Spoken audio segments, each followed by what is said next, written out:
Oh, that Fun in the Sun Handicapping Tournament prize pool is building and building for the final table. That final table still weeks away, but I have a guest to join me this week to talk all about the Fun in the Sun Handicapping Tournament for Saturday, August 3rd. Now, for those of you who may not know what this is, it is a win tournament. That's why I really like it. It's just win wagers. It's very simple, and it's a tournament that's really affordable, I think, to everybody. Sometimes there are big tournaments that you'll see me promoting, and they're huge money tournaments, and they'll be, NHC seats or BCBC seats, but they're very pricey to enter. It's $1,000 or $1,500 or $3,000 or $5,000. That's a lot for people out there who maybe don't have that type of bankroll. These Fun in the Sun handicapping tournaments, $125 on Saturday. It's a $25 entry, and then you will make 10 win wagers from your XpressBet account. So even if you don't win the contest, any of your win bets that hit, that money's coming right back into your account. So you'll have that money right back in there. It's very nice. It's very playable for most people out there. And I love that it's Saratoga and Del Mar. It's the last 5 races of Saratoga on Saturday, the first 5 races for Del Mar. I was introducing Chase Sessoms, the Wolf of Oaklawn, to this contest. We were going to talk some racing this week, and I said, you know what? Why not? Let's go through this format of the contest. Chase, my good friend, how are you doing, and what do you think of this style of contest that we'll be talking about today? Man, I'm doing well, and thank you so much for having me, Gino. I love this style because you know what? It puts a little bit of do or die to it. Like I was watching the Pete Rose documentary on HBO Max the other day, and they were talking about like before a critical Game 7 against the Mets, where people throwing eggs at the bus. He stands up in front of the team and says, "Do or die, gentlemen." And that's how I feel about these win bet tournaments. It's no place pool bailouts. It rewards people who actually can find prices here and can take advantage of them. Yeah, and what's cool about this tournament, so every week you'll be playing not only for those weekly prizes, but for a spot at the end of the summer in the final table. So that final table day will be closing day of the meet at Saratoga, and you'll have Saratoga and Del Mar going on. It'll be like a similar format. So 30% of the entry fees each week stack up the final table, and 70% are paid out each week. So if you finish first, second, or third, and you have a really good Saturday, you're getting paid. If you finish fourth or fifth, you're still going to get a seat to the final table. So you'll get an opportunity to take, as many swings as you want throughout the next 6 weeks. If you have any questions about it, let me know. All the details at XpressBet.com. Very simple format, just win wagers. The final 5 races Saratoga, first 5 races at Del Mar. You do have to register for this. So you just go through the tournament registration. You click there, click register. It takes the $25 right out of your account, and then you just make your $10 win wagers the rest of the way through. Don't forget, don't get excited and, I won a few of them, and then you forget to make one. It might be better to make them all early, and then if you need to cancel or change them, you can also do that. But make sure you make all 10 of your win wagers. Let's get started. Chase, it is a really good Saturday at Saratoga. As you and I record on Friday, early on Friday, I think it's difficult to project rain or predict races that come off, because then we get into the who's in, who's out, if these stay on, if they don't. If that happens and there's rain and races come off, we can look back, I think, and call an audible. Or it's fine to mention, hey, if this race comes off the grass, this would be a horse I'd use. It's just kind of hard to handicap races on a whole, not knowing. So I always just treat them like they're on grass and everything is as expected until we hear otherwise. And we will start with the final 5 races at Saratoga for Saturday. And what we'll do is we'll each just give out maybe a couple horses that we would use. Nothing too crazy. We don't have to be locked into any necessary a horse or two. And what is nice about this is maybe, Chase, you were looking at a horse that was going to be 5-1, and maybe they get hit hard, and all of a sudden they're like 9-5, and then you go, you know what? I might play a different horse now because they got bet too much. So that's why I like giving out a couple, just because different scenarios can happen, and maybe somebody likes the horse a little more, or maybe we can just help people with 1 or 2 here and there. Let's do this, my friend. Race number 9 is the Lure. And this is a really important race too, because not only in this contest, it's in the middle of like all of those pick 5s. It's a part of like the 2-day pick 5. There's a late pick 5. There's a all stakes pick 5 right in the middle. So this is one of those races where you hope you're not wrong about this one or way off on this one for a lot of the Maltese. But if we're playing this contest, or if you're playing any types of pick fours or pick fives, anything like that, who would be some of the horses you'd want to be using here, Chase? My eye instantly went to the 4 Irish Aces at 5-1. Yep. I feel like Irish Aces ran a hell of a race last out and came up just short. And before that, had a slow pace that he couldn't close into. This one always seems to run tough races and come up just short, but I do think that everything works out in Irish Ace's favor from a pace standpoint. And when you dig into the past performances, you see whenever the daily racing form notes that the pace is competitive, that's when this horse wins. And I think with the presence of horses like Big Everest in this race, you should see a pretty competitive pace early. So I was really onto Irish Aces here. This is one I see as having a chance to get bet down, because I've talked to a few people on a few different shows now, and they all kind of share my like of Irish Aces. So if I'm going to audible out of that and look for a price, I'm looking at the 8 Smokin' Tea. Exactly. We're seeing the same thing in this race. Yep. Yeah, it drops out of open competition in a tough race in the Arlington at Churchill Downs that was won by my new favorite nickname in racing for Charles Appleby, Chucky Apples. Won by his monster Ottoman Fleet, and Smokin' Tea suffered from that same slow pace that Irish Aces suffered from in the Arlington, plus had a bump at the gate and rushed up to be close to that slow pace. So both of those horses, I think, are really, really logical horses if you're looking for a contest play in here. And if you're playing pick fours and pick fives, I think both of them make a lot of sense. Like, this is because this is the type of race where we're not going to play a horse like More Than Looks in a contest like this based on coming off of a long layoff and being a deep closer. He's the horse to beat, no doubt. He's super classy, had a really nice 3-year-old season, and this barn is really good coming off of a long layoff. But in this type of a contest, or if you're just looking for fun prices, you can get a few of them in here. I mean, you pointed it out. Smokin' Tea won this race last year. This is the spot for him where he had been performing very well. Like, Carl Spackler and Talk of the Nation are just a little bit better than him. And then in that Arlington race, he was just kind of flat, a little bit out of it early, and they gave him a month off. And then since then, he's come back 4 consecutive nice works to get him ready to rock and roll for this one. Just feels like a really good spot for him right here too. I think the 4, as you pointed out, had a little trouble last time out. If he gets bet down, if he's like 7-2-ish, that's fine. If he got lower than that, probably wouldn't want to take him, but he goes 3rd start of the form cycle. He's super logical as well. I had them as, honestly, probably the top 2 in here to like make a wager on. The 9 is very logical. And then Big Everest is, to me, more of like an under speed horse. Is because the presence of Swiftsure could probably impact him. So yeah, I think, Chase, we're probably looking at the same couple horses in here, and maybe which one we get the real better value on, or if it's a big difference between the two, that might be where I go with the much bigger one. I think these are both pick 5 horses that you want to throw in, and both horses that could really help spice things up late. Yeah, absolutely. And the favorite here does look like much the best in the field, but I have a reason why I think you can get around it, which is I think that this horse is going to leave itself way too much to do late. Yep. This horse likes to come from way off the pace. You're starting to see the early speed kick away just a little bit more, though it's not necessarily speed favoring, I'd say, at Saratoga on the turf so far. And so, at 2-1 with the horse that's going to be coming from that far off of it, even if this were a win place tournament, I wouldn't touch this horse in a tournament format. Yeah, because I agree with you. This just looks like a horse that's worth trying to beat in this spot with the running style coming off the long layoff.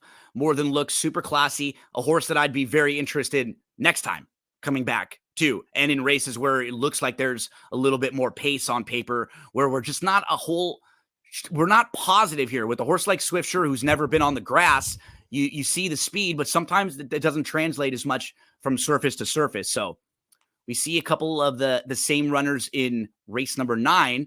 Let's move to race number 10. This one is the Troy.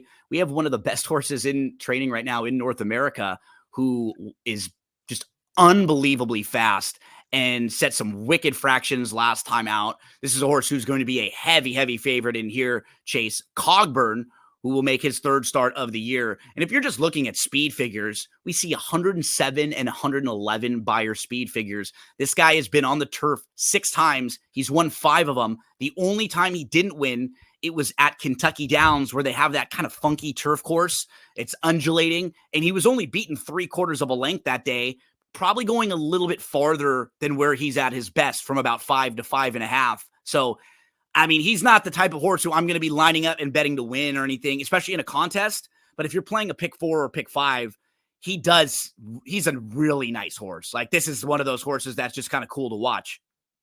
Yeah, and the deal with Cogburn is it really kind of comes down to how you want to attack the tournament and how aggressive you want to be. Because I could see Cogburn as your most likely winner Free on the square card. for people and stuff.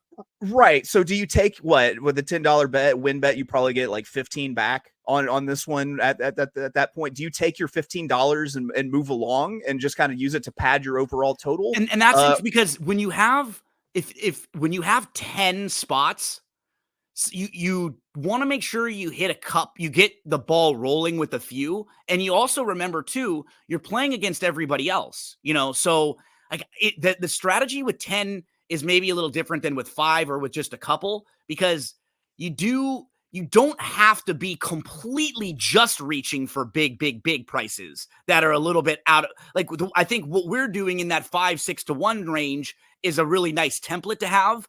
But if there's some of these races where, like, I honestly, from a win bet standpoint, like, I think Dancing Buck is going to run well in here, but I don't know if I'd bet him to win. Like, I don't know if he's good enough to beat Cogburn. Maybe the 8, I could see.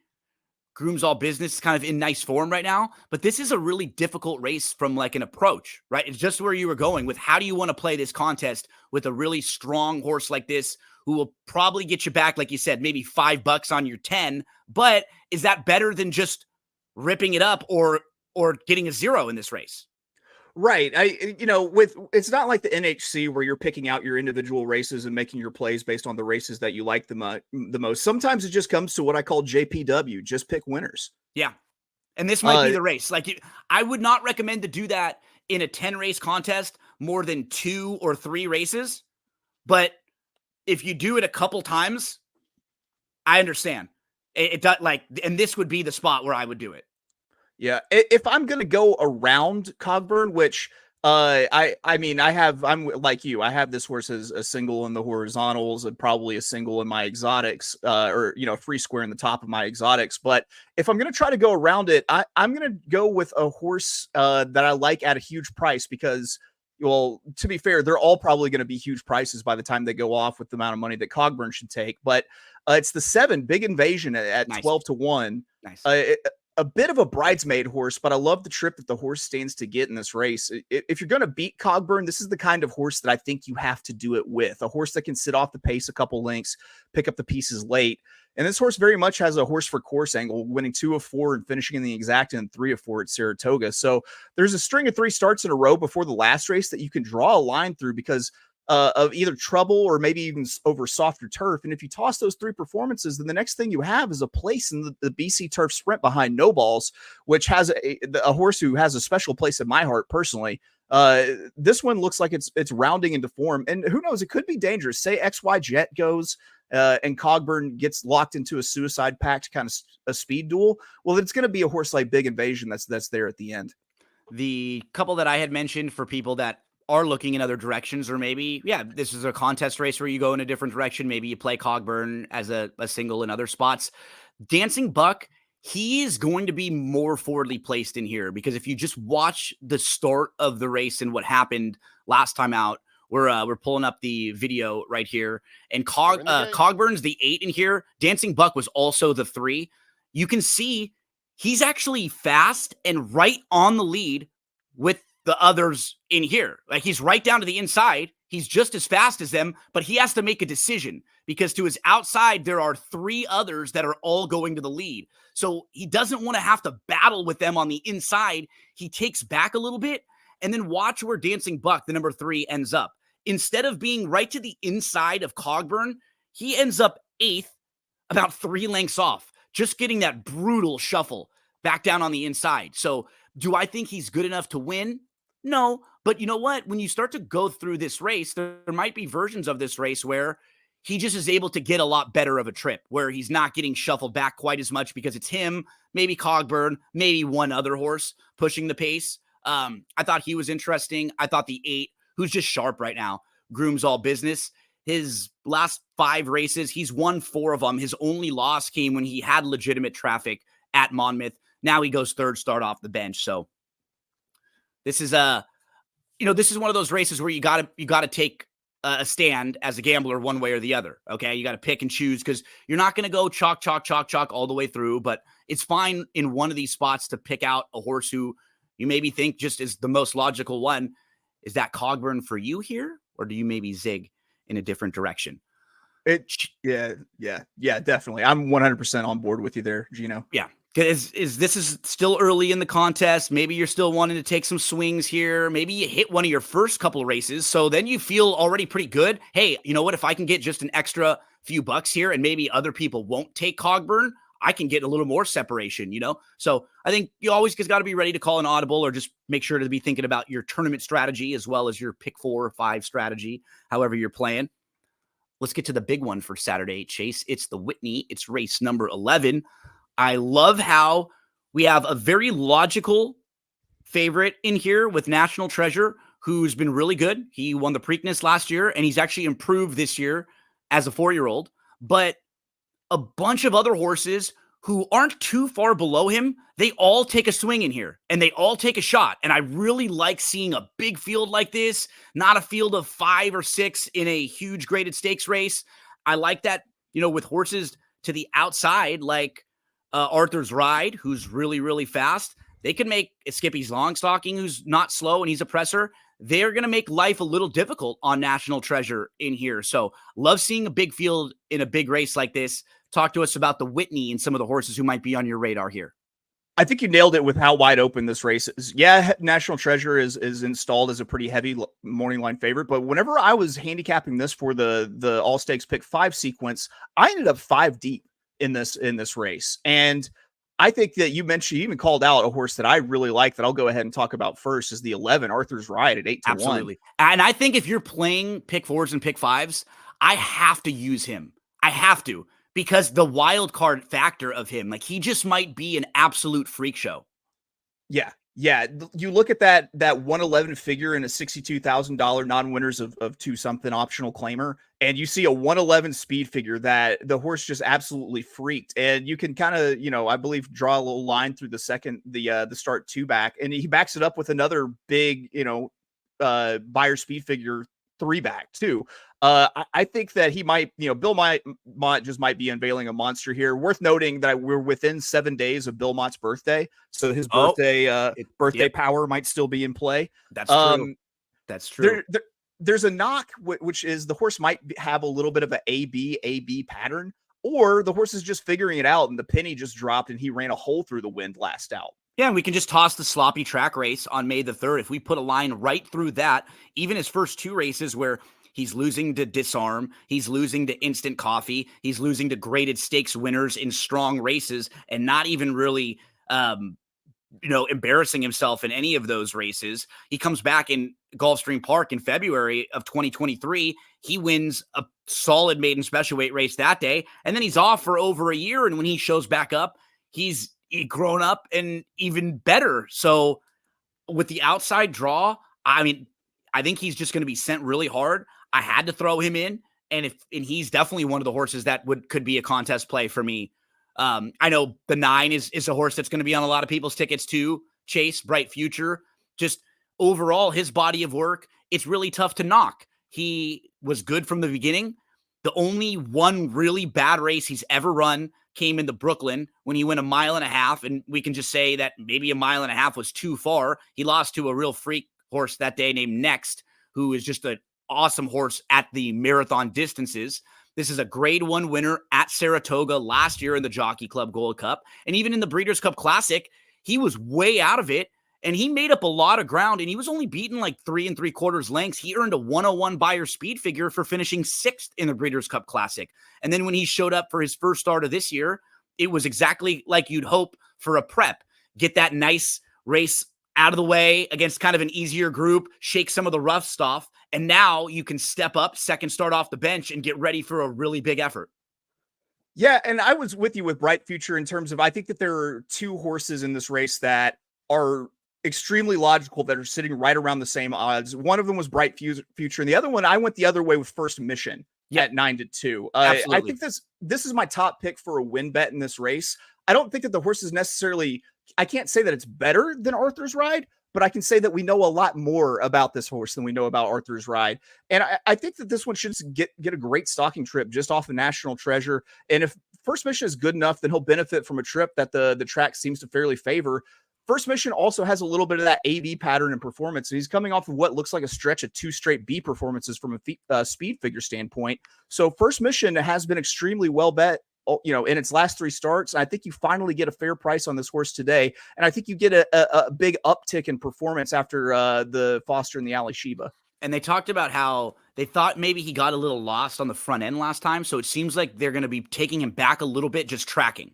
And I don't think when they said we're going to be taking him off the pace, that means he's going to be a dead closer in here because he has so much natural tracking speed. But if the trip could be perfect, right? If National Treasure goes and if Arthur's Ride from the outside and maybe one other, and he could sit right behind them, like third or fourth, that would probably be what you're hoping for, right? Yeah, absolutely. I do think, especially in what National Treasure wants to do. I mean, that horse pretty much feels like it needs to be, all gas, no brakes. But yeah. I think that pace wise, it really, really shakes out really well for your horses like First Mission and Bright Future. I agree. They could sit perfect trips in here. So those might be the horses you're looking for in a contest at that nice much better price than National Treasure. We threw in a horse like Arthur's Ride. Maybe if you like this one, you want to go swing a little bit longer at a price at a more of a wild card here with Arthur's Ride. Some big bust out long shots down to the inside, maybe more of underneath types in exactas and tries, but 2 horses who I wouldn't be shocked to see run well.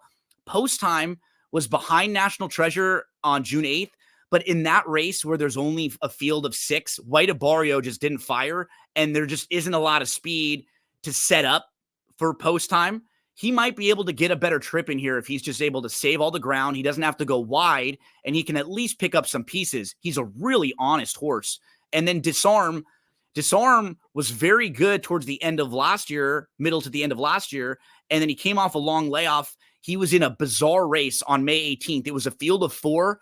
They went 52. There was no speed. It was slower than a workout. And I think that race might have just kind of messed him up going into the Foster because it was so different than how you're going to run a race against better horses. I think just from a talent and from a pace standpoint, he was just a little off. I think if he just getting that Foster race under him, I could see him taking a nice another step forward back up to kind of his ceiling. So maybe a couple of fun under horses down on the inside, or if you're looking to throw a big one downfield in race number 11, a couple that you might be able to do it with the 1 or the 2. Wolfie, let's continue on at Saratoga. We move to race number 12. And this one is a first level allowance race going 7 furlongs on the dirt in here. From a gambling standpoint, the 2 Striker has Dial, comes off of a couple runner-up efforts. Very logical horse who was a debut winner, but at 5-2 and probably gets bet a little bit lower than that. Might not be a horse that we can play in a contest. You have a Linda Rice trainee, St. Benedict's Prep, who's a multiple winner, maybe not as classy, but just a little more gritty and a little more proven and experienced. So kind of some different positives than one of the other favorites there. I'll start, though, with a couple that could be on my radar from a contest play. I think the 8's pretty interesting here. Nikitas, just sort of looking at this one's overall form, he or she had a couple races that were pretty good against Alpine Princess, Caitlin Her Greatness, where she was just behind, puts it all together in December, comes back, tries Stakes Company, and doesn't face a bad group down in the Forward Gal at Gulfstream Park. They take a shot on the turf. So a couple races in the middle that I think you in February and April, you can probably be a little forgiving for. Then shows back up on June the 30th. I thought with a good effort to kind of get her rounding back into form now. The blinkers come on. Maybe they can get her a little more focus. She's a horse that I could see myself using Chase at a fair price. The 9 is another one, Wonder Ride, who I could see myself getting to. Her races last year were very good. And then this year, when she showed back up, she just had some trouble in a couple of in both of them really at the start, and she just never got into either race. And I think you can probably be forgiving. So they gave her some time off, and they're trying to just come back to Saratoga and start over where they had some good success last year. Those two, even a horse like the 6, Miss Enchanted, who is now, you can just see, progressing nicely, put it all together at Ellis Park. These would be a couple of horses that could be on pick 4, pick 5 radar for me, or horses that could be, horses to throw in a contest. Heck, even the 5 is another one that was a debut winner, Audacious. So I think you have plenty of options in a race like this, race number 12. Who would be some of the horses that you're looking at? So whenever I handicap these 7 furlong races at Saratoga, I do subscribe to one belief with how these races play, and that's that the inside 3 posts are dead due to track configuration. They have, they're coming from the chute. There's open space to the left. Horses naturally kind of break a little, where there's going to be open space, and it puts them in a weird position approaching the back stretch here. I always say 1 through 3 is dead to me. 4 or more, big friggin' score. And it really simplifies how I handicap these races. So I'm looking out at the outside, and I'm going to use a horse that you called out early, the 7 St. Benedict's Prep for Linda Rice. Looks like a little bit of a distance specialist, going 2 wins and 2 places and 5 starts. Caught a slow pace, and I think was doing something it was a little bit uncomfortable with, with what it was asked to do, which was run on the lead. With a slow pace, and went out and asserted itself. I think this will be a more natural type trip for the horse, sitting a couple links back from a speed figure standpoint. Linda Rice seems to have this one in top form. This horse to me is when I look at races and I'm thinking about, this is a measuring stick horse for this race. This is the horse that's what she's going to do in this spot, like at this level against this type of company. And when you have a field like this that has a lot of other question marks, I can absolutely see why you would come back to a horse like this and just go, you know what? I feel really confident about what we're going to get from this horse at this level. And I don't really know that about a lot of the other horses that I might be projecting or maybe hoping that they're going to show some improvement. This horse doesn't need to run any better, doesn't need to improve at all, just needs to run that exact same race right back. And you may be able to get value in here just because the field probably a little tougher, but just like a lot of horses that are intriguing that you could see people wanting to bet more than maybe this horse. And I could see her even being 4-1 or 9-2, like right around that price.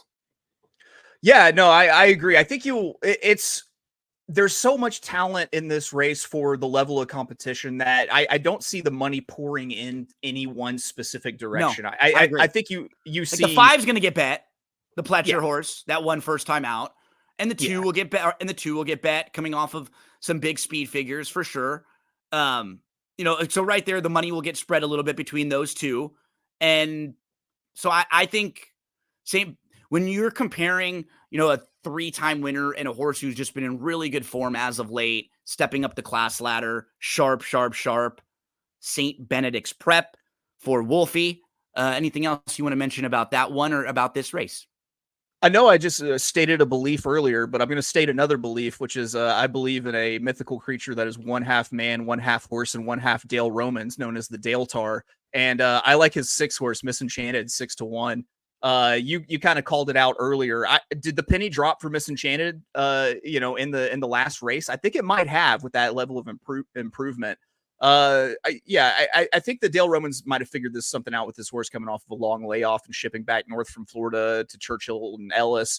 It's had a comfortable trip, stalking a very competitive early pace, like we should see in this race. And you can't overlook the fact that Romans is hitting at 22% with last out winners.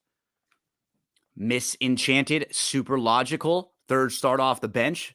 Maybe a horse, if this one floats up, that you would want to throw in if she is, maybe 8-1, and you're looking around at this point of the contest and you need a little bit bigger price. Maybe it's Misenchanted.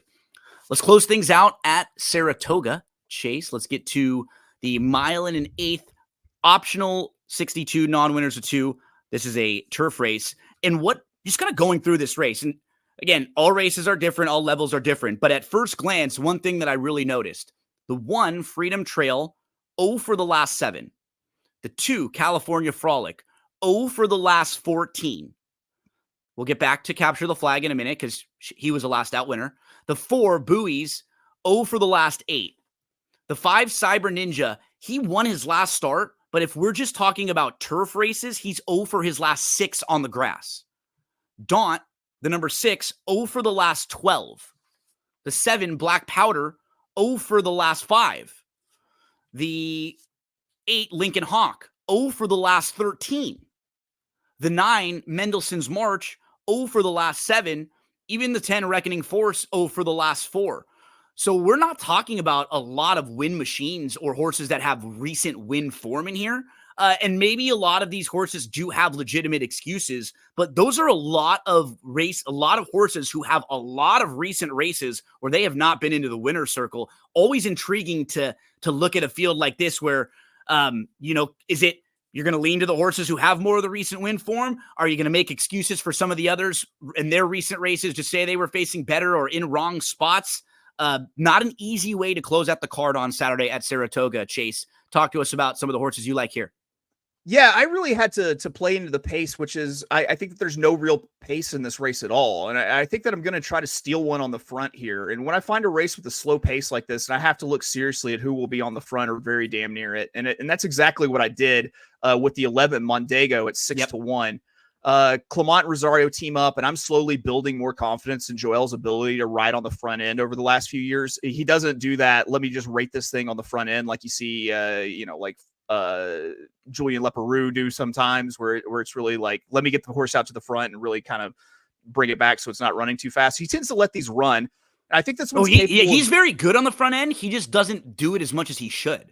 Like once he gets horses there, because he had to do this in Southern California a lot with speed horses, before he moved out of SoCal, where you're on the dirt and you have to get horses on the front end. I think just for him, he likes coming from behind a lot. That's just what he does well. And sometimes you kind of gravitate to what you do. But yeah, and I agree with you. In this spot, I was only looking for horses on the lead or that could be sitting pretty close, because I just don't think you want to be coming from too far out of it in this race.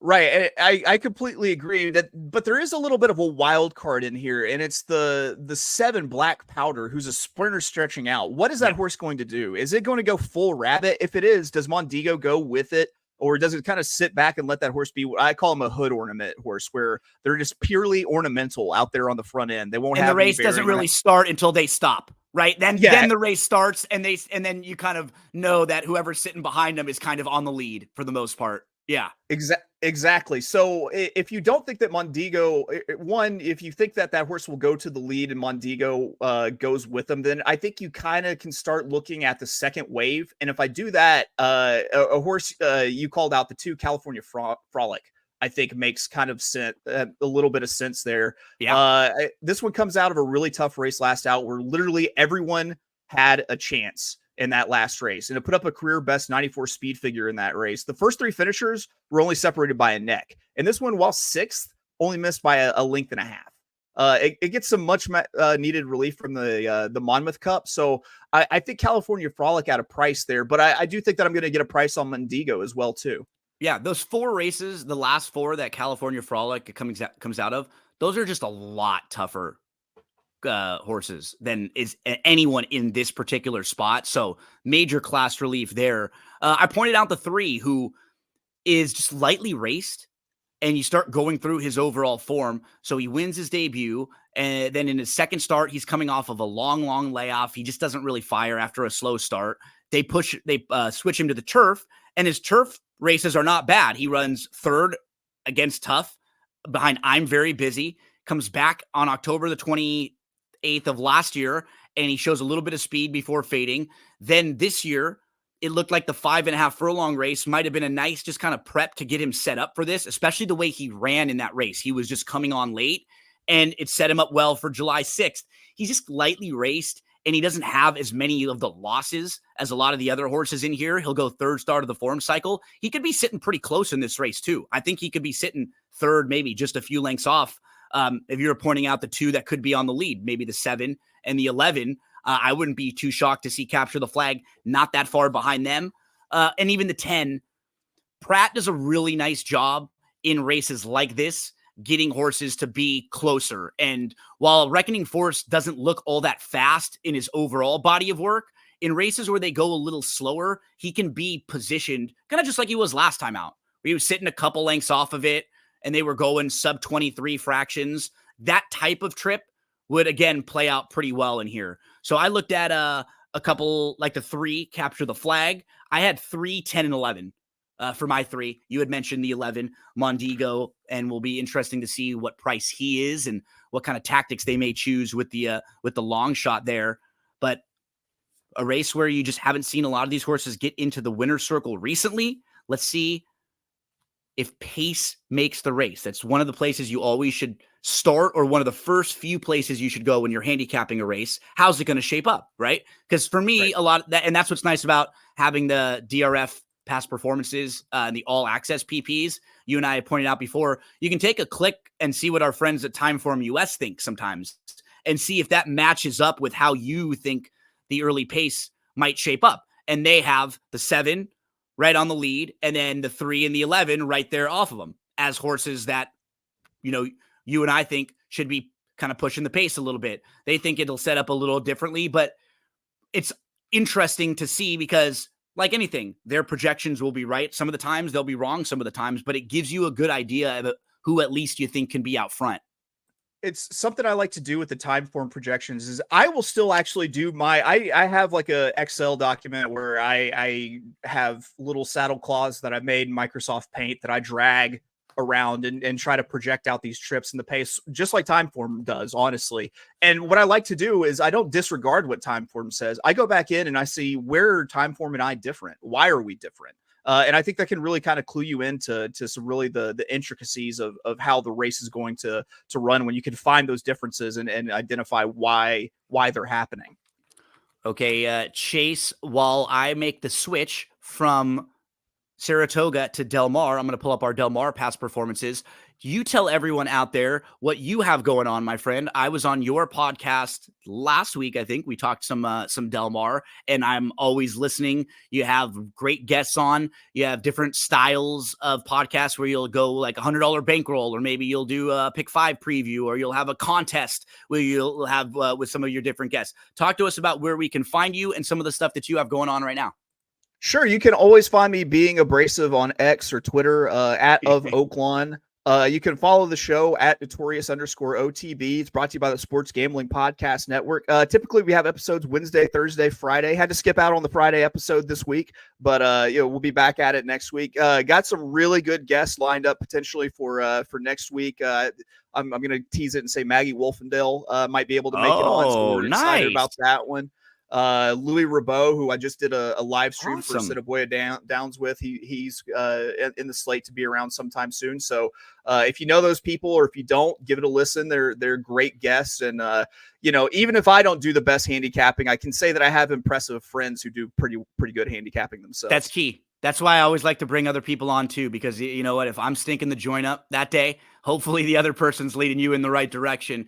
I've been smart enough throughout my life to surround myself with smart people. So at least I've done that well, I can say. So one of those smart people, Chase Sessoms, is going to help me out with race number 1 at Del Mar as we now move into the second part of the contest. But what's really nice about the way it goes is it's not like all your Saratoga races and then all your Del Mar races. It does get a little back and forth going as you get into this contest. So it doesn't take all that long, just a couple hours to get through it. Race number 1 at Del Mar is a really tricky race for a contest format like this, because you just don't have all that much information about a lot of these horses, or relevant information, right?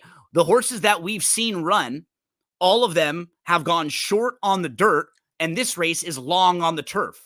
So there's not a whole lot based on what we've seen these horses do running wise that we can use. A lot of it is kind of projecting the barns, the pedigrees, thinking these horses might stretch out a little bit better. Looking at an odds perspective, the number 7 Jack's Magic Girl will take some money. The number 8 Sea Runner is a 2-year-old daughter of Gunrunner out of a dam that was a turf winner. And this one is a half sibling to a horse named Johannes, who's a multiple graded stakes winner, who's a grade 1 winner, and is a really nice horse who we just saw win the Eddie Reed recently. So some nice pedigree here for Sea Runner. And I believe this horse scratched out of a spot earlier in the week for this race. So probably pretty live here is Sea Runner. Who are you looking at in race number 1, or who would be a couple horses that would be in the mix for you? So it comes down to that game theory thing again of, do you take what could be an easy win with Sea Runner if that horse runs anything close to what it's Supposed to be. What it's supposed to be, what its mother did, what its half sibling did. I'm glad you mentioned the sibling reports, because I mean with the daily racing form, having those sibling reports in these sort of races and the dam reports, it makes it so much easier, especially too when you can combine it with things like the Clocker report. Absolutely. To really, because I mean, there's you can have all the breeding you possibly need, but if you're a slow horse and you're working slow, it's not gonna make that big of a difference. No. I think I would feel warm and comfortable, I think, with Sea Runner. My gut makes me want to look elsewhere, and the 4 Lady Lollipop at 6-1. Yep. This is the only other horse that I could find that really had some turf pedigree on the dam side. Yep. Who was a better turf horse than most of the dams in this race, and the works are decent enough, and McCarthy hits at a respectable rate with horses debuting on the turf and debuting at a mile or longer. Yep. And I believe his other horse that was going to be in here is going to be scratched out of this race, the 6 Kitty Marin. So I know we don't know why. Maybe the horse got hurt, maybe whatever. But I always think that if you have 2 like that, and then you keep the one of them, and you're putting the one in the other spot, they probably feel pretty good about Lady Lollipop's chances. And this was a race that was really, really hard for me because I just don't have much of a strong opinion at all. And Sea Runner does look pretty good. The 4 Lady Lollipop will probably be who I end up playing, because the only others that I were really even looking at, what I liked about Apocalyptic, the damn one going long on the turf, and she actually has a couple winning turf siblings where you see long on the turf. So that could be positive for this horse. I just don't really know how good she is yet at this point, but I think she will perk up long on the turf, and maybe I take a big swing here. The 2 is also like a connections play. Hess and DeSormo won a ton of races together. Noble Beauty's Dam won the debut going long on the turf, and she's actually multiple graded stakes placed going long on the turf. So another one who maybe could just improve with some of that long turf breeding, but a really difficult race to have just a strong opinion on anyone, because there's just not that much to go off of for information wise. Right. And so I think that's what drives me into Sea Runner so much, is that I have the most about them. The most about them, the measuring stick of the half sibling of Johannes, which, I mean, don't get me wrong, for every Michael Jordan, there's a Jeffrey Jordan out there. They can't all be winners, but it looks like this horse genetically has every chance to be. We continue along at Del Mar. We move to race number 2. And this one is a $25,000 claimer going a mile on the dirt. Pretty evenly matched field when you're looking at the odds board. Just this field of 6. You have JB Strikes Back, who broke his maiden on July 21st. It was his first dirt start. He comes into the Ryan Hansen barn now. Haywood has been facing slightly better. He's been facing Calbreds at a little tougher level and gets the kind of a lateral drop in here. I'm curious, Chase, the price that will be on this 3 horse here, to motivate, because I wanted to show this race. I was pretty impressed kind of watching back just for like a maiden 20 race. So some things I don't love, that Demotivate was purchased for $450,000. And then after one race against maiden special weights, they dropped all the way in for maiden 20s. That's usually not a great sign. Right. But this is the race we're watching, and Demotivate's the 4, who was a step slow and was last there early on, and then kind of pushes to the outside. And this horse makes a middle move right here from the back of the pack, just tips to the outside and just kind of grinds 4 wide all the way up to the front. So normally you'll see a horse that'll make a move kind of like this. They'll move all the way to the front, especially if they do it wide. They'll get tired and they flatten out. And we know why they get tired and flatten out, because they went super wide and they, lost all that ground. Watch when Demotivate So right about here, still running really pretty easily, but Luther's Pass kind of throws a punch at him, and it is normally when horses would back up. Like right here, Luther kind of comes at him again, and that's normally when the 4 says, okay, I'm done. But I was really shocked to see Demotivate kind of have another gear here. Even after that wide trip, now, okay, I can still put away Luther's Pass. And then look at the 5, Citadino, who comes up on the outside. Demotivate puts away the inside horse, then has to deal with this horse on the outside coming up and kind of passing him or right up on even terms with him. And he puts that horse away and then kicks on again late. I think this 4 horse has some ability, and he's just still figuring it out and kind of green and talented. Like, he's drawing back off again here late. This was not a strong group. That was a maiden 20, but that's just not a race that he was supposed to win the way it shaped up for him and that trip that he got. So I'm curious if a horse like this gets overbet off a trip like this, because I think he kind of stands out to me in this race with the horse that has upside. And if he was 3-1 in a second choice, I'd be okay playing a horse like him in here.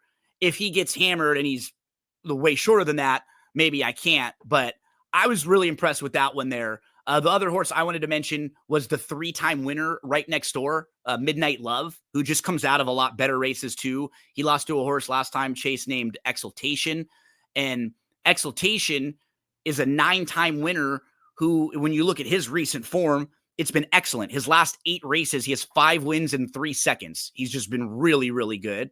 And I think this field is much softer than that. I mean, he tried the turf 2 starts back. He faced El Potente and City Exile, who went up and won a first level allowance race. To me, this race, I had 2 and 3 as maybe the couple that I were looking at, with 3, the horse I thought was the one to beat. How do you see the second race shaping up? Looks like we finally ended up on some different horses here. Nice. There we go. It seems that speed has been good over the Del Mar main track. So I'm going to focus on the front end of the pace in this race. And there should be 3 all sending for the lead in this race. And they were all 3 horses that I consider to be the 3 good enough to win. So I think you defer to price and maybe a little bit of a sneaky ownership angle in this race with the 1 Chasing Rain at 4-1. Chasing Rain should be on the lead or sitting very nicely up close to the lead on the rail. And when I see 3 horses possibly going, I want the inside horse and I want the widest horse, because I think in most situations, it's the middle horse that's more prone to back out of the line of the 3 first. The sneaky trainer angle that I speak of is that Ryan Hansen has this horse and the favorite in the race, but this is his own personal horse that he owns, the pet horse angle, I call it.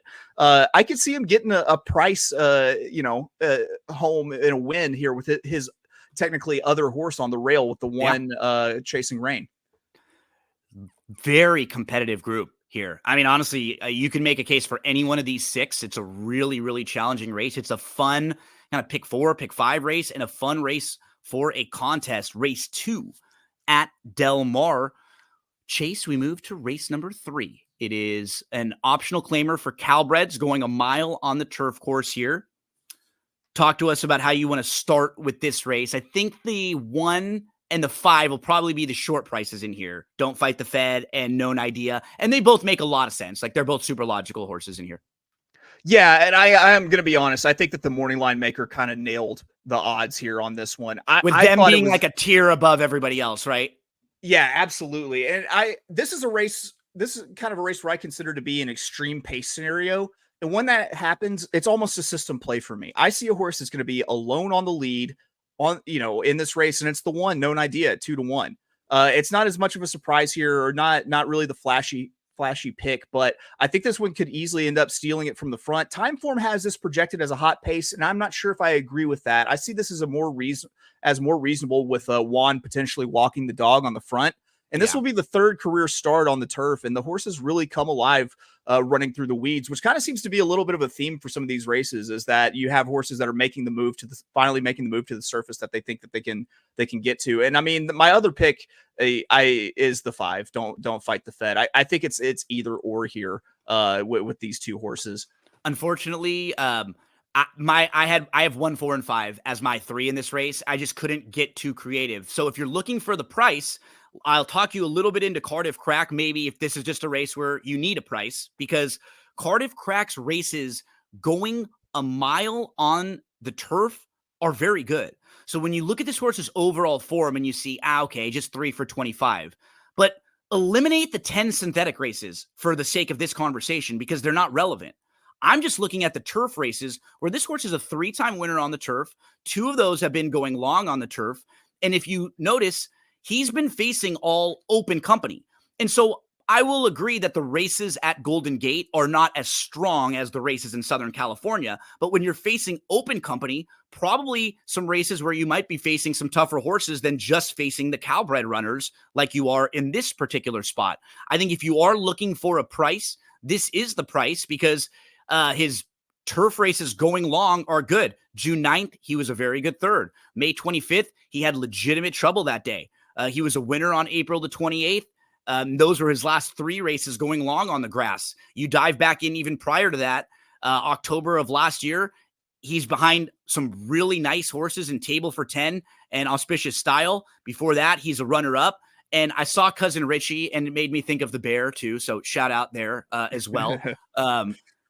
If you're looking for a price, maybe that's the one. But the Del Mar race is early because I'm glad we were talking about it yesterday. You were thinking initially it was the late races at Del Mar because a lot of times the Del Mar early races aren't the better races, meaning they're shorter fields. They're not maybe as competitive, maybe not as big of prices.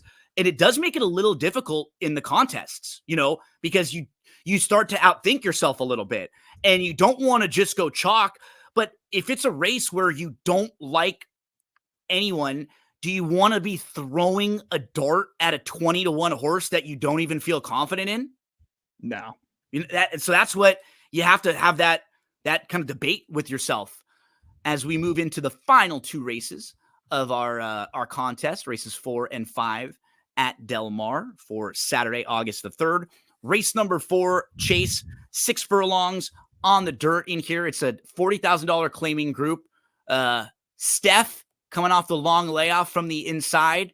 But I don't know how Curry can be out at Del Mar and can also be in Paris right now, right? Can't be in 2 places at once. So I'm not Especially when you're enjoying yourself as much as Steph seems to be watching the gymnastics, He was loving it. I know. He has been for a while probably one of the more likable, like higher approval rating superstars or like star athletes because he doesn't really get a lot of the hate that some of the others get as much. I'm sure there's always going to be backlashes, but pretty likable guy, old Curry. How do we approach this race? How do we make some money? Can we extract some value? What's the plan going to be for this one? So I end up on just kind of logical, good priced horses again. And I think there's a good bit of pace signed on, and that a horse has to come from just a little bit off the pace to do the job here in the short sprint. I don't want any deep closer in a 5 furlong sprint or anything. And there's one of these horses that projects to be the speed, and I'm not sure if I agree. And I'm using it as a horse that will maybe come from a little bit more off the pace. And that horse is the 4 Zoffarelli at 4-1. Yep. Everyone is projecting this horse to be forward because there were 2 gate to wire type runs. However, if you look at the splits for the races, it was actually in a slow pace. And when the pace gets warmer, Zoffarelli is actually... we're in 4th first. We're in the 4th. I scrolled way too far down. Well, you gave us what we call in the business a little bit of a tease for 5 minutes from now. But everything you were saying about Zoffarelli, I agree with. We'll get to Zoffarelli in a minute. But dirt race number 4, 6 furlongs on the dirt. Any thoughts on this one? Yeah, sure. I like I said for the previous dirt race, I really want to take more forwardly placed horses, and I liked the 2 chasing money at 6-1. When we were talking, you said there's a couple 6-1 shots that are on my radar, and I was like putting a bow on my notes and just kind of my horses that I was going to be used, and this was the horse that was on the screen at the moment, and I was like, I got a feeling this is one of those horses he was talking about, and it starts with Chase, chasing money. I mean, it's not a bad way to start, and the horse looks super logical. Yeah, it does. And this is another one that I mentioned it a couple times. It looks like it came alive after, spending its career on turf. It makes a move to what could be its more, natural surface to the dirt, where it had a really impressive race last one. I like this one going around the main track for the second time. And I love seeing, where it fits in the race, sitting about a half length off of the rail horse. And I like seeing that Mark Glatt slammed a fast 5 furlong work through this one before the start. And Glatt has some strong numbers with horses second off of a long layoff. So, yeah, I kind of liked that, maybe like a half length kind of stalking trip that I think Chasing Money can get here. I'm in complete agreement. That race that race last time out, we looked at the field just a minute ago. Exaltation is a 9-time winner who's been in really, really good form as of late. Chasing Money. I'm looking at 2 and 5 in here. Just based on price, I'll pick one of those two. It'll either be Chasing Money or the 5, Terry's Boy, who got his race off the bench out of the way last time out. He's lightly raced on the dirt. He could be sitting that same kind of trip that we're talking about, where you're not that far out of it. You're sitting close and you can be stalking. So we're both kind of looking for horses that are going to be in that same sort of spot right here in race number 4. So you gave us a little bit of a tease to race number 5. I know where you're going to start with this turf race going 5 furlongs. You were talking about Zaffarelli, who, this was a fascinating horse because earlier on in his career, it was like a stone cold closer. And he has a couple races where he's kind of taken advantage, I think, of inside draws or races where there weren't that much speed on paper. Other than that, though, he's more of a deeper closer, especially at like a 5 furlong race. Like, I don't think he's this fast to get the lead. And that's kind of what you were hoping, right? You want him to be more off the pace. Yeah, I want him to sit a little bit more off pace, like sit about like the trip that he got last out, sit about 2 lengths off. And then hopefully he, with the cut back in distance, maybe he can be a little bit forwardly placed, a little bit closer. But ideally I want this one sitting in what looks like a nice little garden spot right about the 2 length back spot. And I think that's the trip that I'm also looking for. A couple of the horses that would be on my radar in here. Very lightly raced on speed figures. Harry's on the fly, but really tough to knock anything this horse has done at all. And he's a horse who would not shock me to step up and kind of outrun some of the speed figures there. The 6, Lovesick Blues, is another one who shouldn't be too far out of it, who could be close, who has some versatility to keep himself in striking range. And I think he can finish a little bit now, cutting back. The other for me would be the 9, Agency, who's now going to go second start off the bench, second start after a long layoff. He'll cut back the 5 furlongs. And with his speed, that cutback could really help him just to have a little bit more fitness late.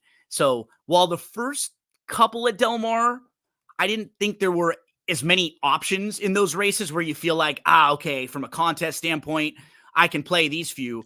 The later races 4 and 5, it feel like at least you have a couple options that you can go with at logical, playable prices. Yeah, absolutely. And that last race 5 has a bigger turf field, which really lends itself, which makes it an exciting race to end the contest on, because you like me see an opportunity for someone not the favorite to come in. And this wouldn't surprise me if someone that we didn't even talk about shows up and fires at a huge price. So I'm pretty much with you, because the other horse I used was the 6, Lovesick Blues, at 6 to 1. I think that in reality, this one gets roughly the exact same trip that Zaffarelli is going to get. And if it comes down to that, wouldn't I rather play the 6 to 1 horse as opposed to the 4 to 1 horse, who might be a little bit shorter if I'm thinking that they're going to run it pretty much the exact same race? And that's kind of what I thought was Lovesick Blues might be a contender at a much better price. And plus Steve Miotti is about 20% trainer in these sort of change up races, going dirt to sprint and route to turf. Wolf covered a lot of ground in an hour. The last 5 from Saratoga, the first 5 from Del Mar, all part of this Fun in the Sun handicapping tournament. Every Saturday you can play at XpressBet. That final prize table pool already up to over $12,000. Chase, always a blast talking sports with you, man. You and I have talked about pretty much everything through the years. We've previewed football, basketball, baseball, all sorts of stuff. And now we get to talk about horse racing on your show and on my show. Always happy to help anytime you need a guest over there. And I'll definitely be annoying you and calling you again real soon to come back and help me here. Give everybody your plugs one more time before we get out of here. Sure, you can follow me on Twitter at of Oaklawn. You can follow my show, the Notorious OTB, presented by the Sports Gambling Podcast Network at Notorious_OTB, also on Twitter. That was the Wolf of Oaklawn. Thanks so much, everyone, for hanging out with us. I know you're watching on YouTube. If you can, please throw up the subscribe and hit a thumbs up on there. Like this video. It'll share it around. More people will know about this, and they'll know about the Fun in the Sun Handicapping Tournament. If you have any questions about this tournament, just let me know. Would love to help you out. Good luck all weekend long, wherever you're playing, however you're playing.